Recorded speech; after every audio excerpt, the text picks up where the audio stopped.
Hello students, today we will discuss about the topic angular momentum of chapter 7 system of particles class 11th physics. So for that first of all recall rotatory motion. What is it? If the body moves about the fixed axis without changing its radius of its motion, then its motion is said to be rotatory motion.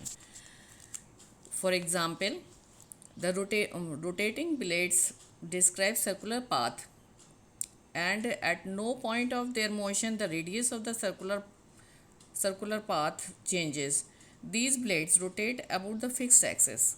Similarly, if you take the case of bicycle, wheel of bicycle, as you pedal, the wheels rotate about the axis and does not change the radius of its circular path. So after that, then we will come to the angular momentum. What is angular momentum? As in case of a linear motion, the linear momentum gives the measure of translatory motion. Similarly, in rotational motion, the angular momentum gives the measure of turning motion of the body. So, the angular momentum of the particle rotating about an axis is defined as the movement of linear momentum of the particle about that axis. So, in form of expression, it is measured as the product of linear momentum and perpendicular distance of its line of action from the axis of rotation. So, let us come to the formula. Angular momentum is equal to linear momentum into its perpendicular distance from the axis of rotation, that is capital L, which is its symbol, is equal to small p, that is linear momentum, into d, that is the perpendicular distance of line of action from the axis of rotation. Now come to the figure. You are saying in figure there is a particle capital P. Its position vector is a small r vector. It is rotating and in anti-clockwise direction. So the momentum is making an angle theta with the position vector. You are saying there. And now let us draw the perpendicular on the line produced from vector P. So you are saying if a single particle is at P experiences linear momentum small p, then the angular momentum of the particle with respect to the origin is defined as the vector product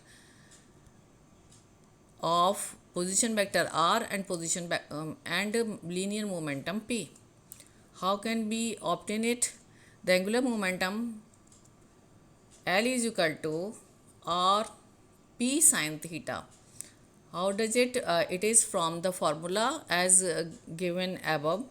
L is equal to linear momentum and perpendicular distance of the line of action from the origin. And here in this case, this perpendicular distance is r sine theta. So on multiplying it by the linear momentum, we have L is equal to r into p sine theta, where r is the magnitude of position vector and small p is the magnitude of linear momentum. Its direction of angular momentum is according to the right hand screw rule, and it is perpendicular to the plane containing vector r and vector p. In this case, it is emerging out of the plane. Why is it so? So you may keep in mind, whenever the motion is anti-clockwise, then the direction of L is outward, and if it is in clockwise direction, then it is inward. Here in this case, you are seeing the direction of motion is anti-clockwise, so it is outward. In the in this case, we have resolved vector r, but now let us resolve the vector p into two components, horizontal and vertical.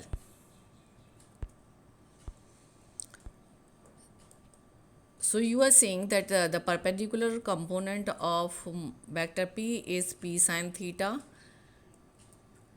Therefore, the angular momentum can be presented as L is equal to r sine theta into p. That was in the case first, that is equal to perpendicular r into p. But here in this case, this is L is equal to r into perpendicular component of linear momentum, that is p sine theta is equal to r into p perpendicular. Now let us discuss the special cases. We see that if r is equal to 0, p is equal to 0 or theta is equal to 0 or 180, then angular momentum will be 0. That is, it vanishes if either the magnitude of momentum is 0, that is p is 0, or if the line of action of the momentum passes through the origin, that is r is equal to 0 or theta is equal to 0, then L will be 0. If we take the direction of momentum p as reverse, then the direction of angular momentum will also be reversed. If the direction of both r and b are reverse, so naturally the direction of the angular momentum will remain the same. Now let us see some relations of angular momentum with torque. So we see that we have seen that the angular momentum vector L is equal to vector r into vector p. On differentiating this expression both sides, dl upon dt is equal to d upon dt vector r cross vector p is equal to dr upon dt into vector p plus vector r into d upon dt vector p. We are aware that dr upon dt is nothing but this is velocity vector, so we can write in the next one in place of dr upon dt vector b. So this is equal to vector b into mb plus vector r into dp d upon dt. So in next line, since there you are saying that vector b cross vector v will be 0, as we have read in the previous class that the vector product of the two vectors gives magnitude of the two vectors into sine theta, and between the same vectors angle theta is equal to 0. So here also in this case vector b into vector mb is equal to 0. So we have dl upon dt is equal to vector r cross vector d upon dt p. So this is equal to this one. Ultimately we have d upon dt vector L is equal to vector r cross dp upon dt. dp upon dt is nothing but this is force according to the Newton's second law of motion. So we are seeing here dl upon dt is equal to vector tau. Vector tau is nothing but this is torque. We have already done this expression. So the time rate of change of angular momentum of a particle is equal to the torque acting on it. This is rotational analog of equation, which is Newton's second law of vector f is equal to dp upon dt, which expresses Newton's second law of translational motion of the single particle. Now let us discuss if there is system of particles containing n number of particles, then the angular momentum may be written as vector L is equal to vector L1 plus vector L2 plus and so on vector Ln, and this may be written as the mathematical expression summation I is equal to 1 to n, since the number of particles are starting from 1 and up to n. So this is equal to, and in the previous case we have seen vector Li is equal to vector Ri into vector Pi, that is for ith particle, and Pi is equal to mi vi vector. So vector L is equal to summation I is equal to 1 to n vector Ri into vector Pi. This is the generalization of the definition of angular momentum for a single particle, and on differentiating it, and as in the case we have done previously. So vector dl upon dt is equal to dy dt summation I is equal to 1 to n Li, or this is equal to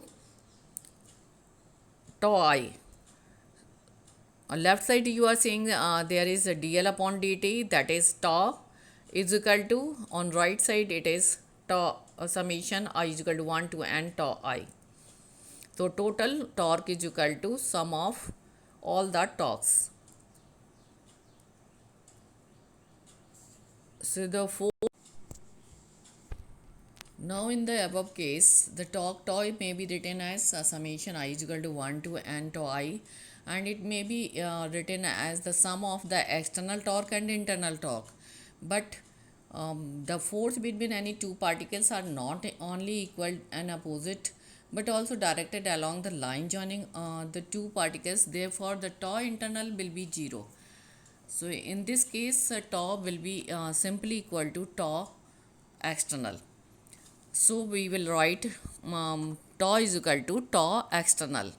So in the above expression, we may write dl upon dt is equal to simply tau external. So the time rate of total angular momentum of a system of particles about the point is equal to the sum of external torques acting on the system taken about the same point.